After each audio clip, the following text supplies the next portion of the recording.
get through this. Easy for listening, I was able to do it. Easy for dancing. I'm not a great lover of cats, that's my fear. You're a disgrace, you are. Not me, that's my fear. You're a disgrace, you are.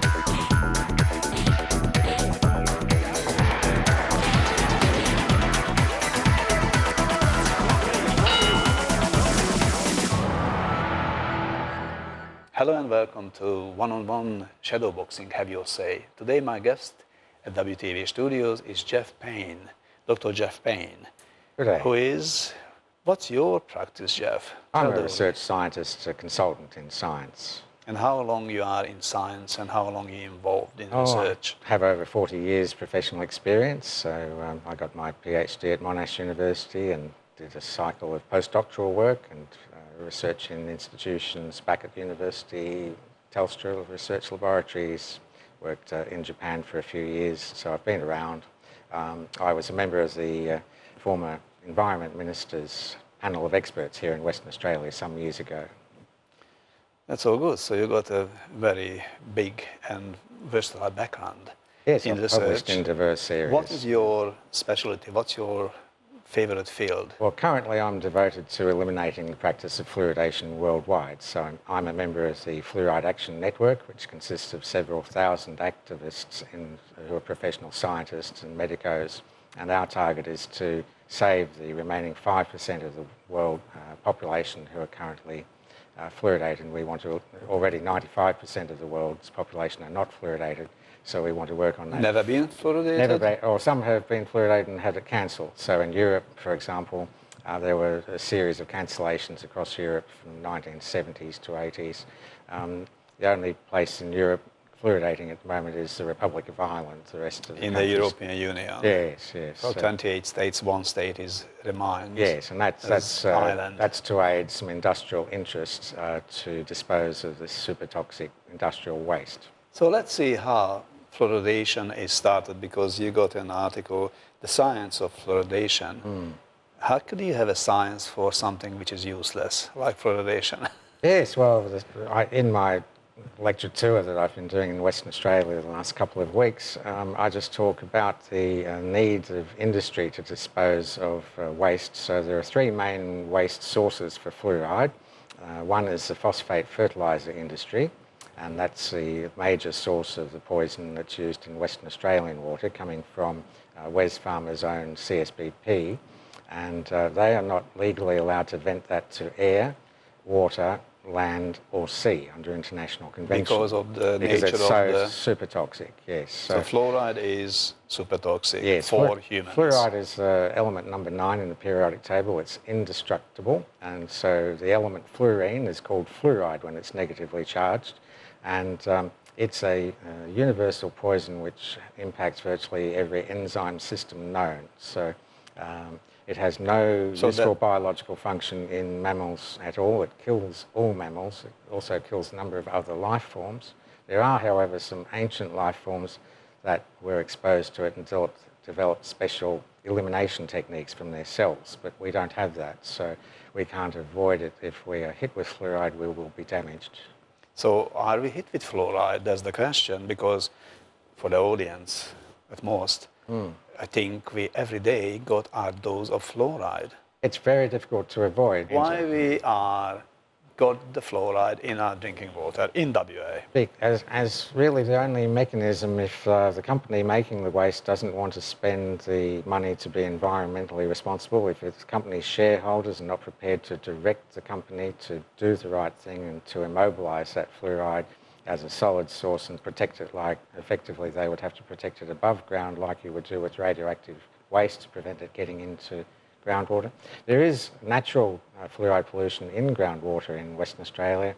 In Quindilup, for example, it goes up to about 2.6 parts per million, and the Western Australian government spends millions of dollars to take fluoride out of the water. But in here, they're putting into the water. Yes, and yes. what is the concentration in the drinking water of fluoride? Around about 0.7 to 1.1 parts per million, and they put more fluoride in cooler parts of Australia in the mistaken belief that there's a minimum dose required. That's been totally discredited. For what? But Minimum dose required for what? the whole aim, the whole Yes. expressed aim is purely to improve dental health. And of course that has been discredited totally.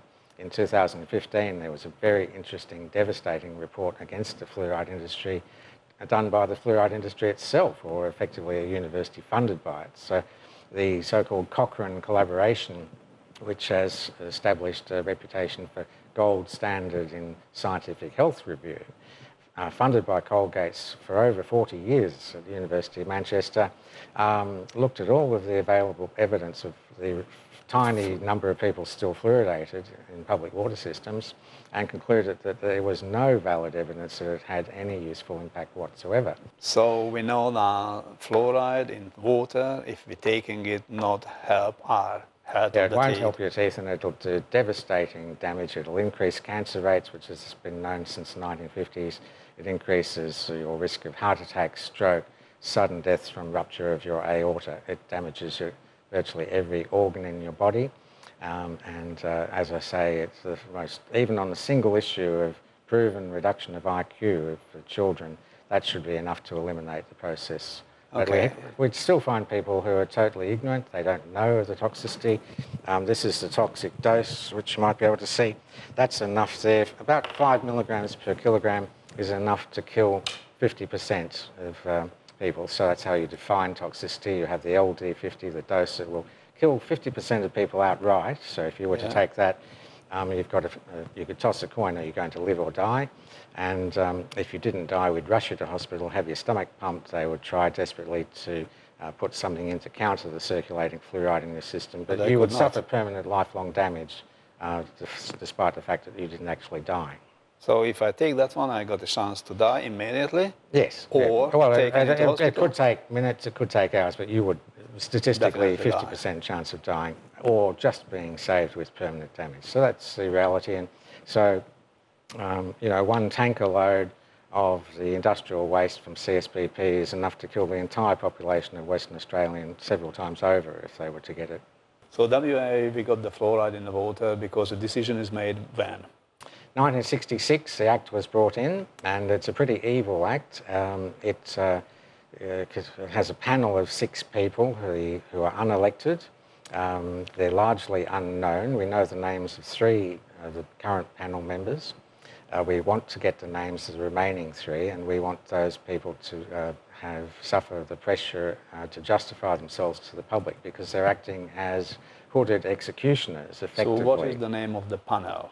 It is the Western Australian Fluoridation Consultative Panel, and they're tasked by the Minister for Health. The Health Minister. Yes. So in the Ministry of Health here in this state, we got the list of the people, members of the panel. Yes. But that list is not public. They keep that secret. It's the only panel, such panel in Western Australia kept secret, and we're in the process of revealing. What is the reason for that? Well, of course, under the Act, those people are given specific immunity from liability for prosecution for damage or harm caused to anyone in the state by their recommendation. Such thing exists. Immunity. Guys, a specific you Act are of really Parliament. special. You are really special sitting on that panel. However, it's conditional upon them acting in good faith. Now, I believe that if we could find a young pro bono lawyer who wanted to make a name for him or herself, they would be able to take those 6 people to court because over the last few years, the Fluoride Free WA organisation has presented that panel with over 100 peer-reviewed, internationally published papers on fluoride toxicology. And have they got any answer from the panel? Basically, they've been dismissed offhand, and that panel refuses to meet with representatives from the Fluoride Free WA or people like myself or any other respectable scientists. So that shows up the good faith of the panel members. That shows the lack of good faith of the panel. I think the good faith, I think. No, they're doing everything possible to squirm and wiggle out of the fact that and who's paying their wage, people. or is it just a Well, a lot voluntary of them are panel? public servants, so it includes the CEO of the Water Corporation, it includes the CEO of the State Chemistry Centre, it includes a man called Richard Lugg, and who's the Health Department, I believe. Could be involved the state scientist? the chief scientist of the state? Not according to what it could be, because we still have three names that we don't know. It does include a member of the Australian Medical Association. It does include a member of the Australian Dental Association. And interestingly, it includes a totally unqualified delegate from the Australian Local Government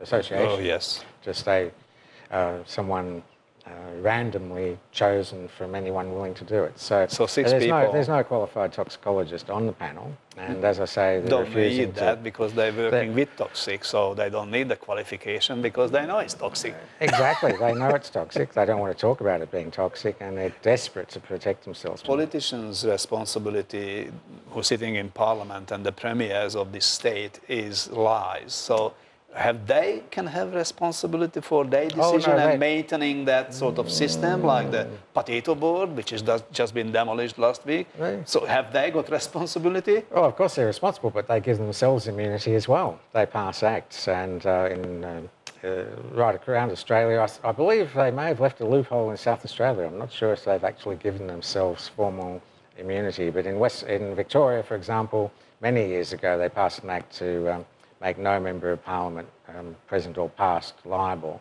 And those members of parliament, of course... For any decision, and of course, one of the key things in this is that the politicians are very proud of themselves that they've denied people the fundamental democratic right to vote on the issue. There's never been a referendum on whether people of Western Australia should be fluoridated. If it were held, of course, it would be an overwhelming collapse it would be turned off overnight. So you find governments desperately trying to stop the promotion of a referendum on the issue.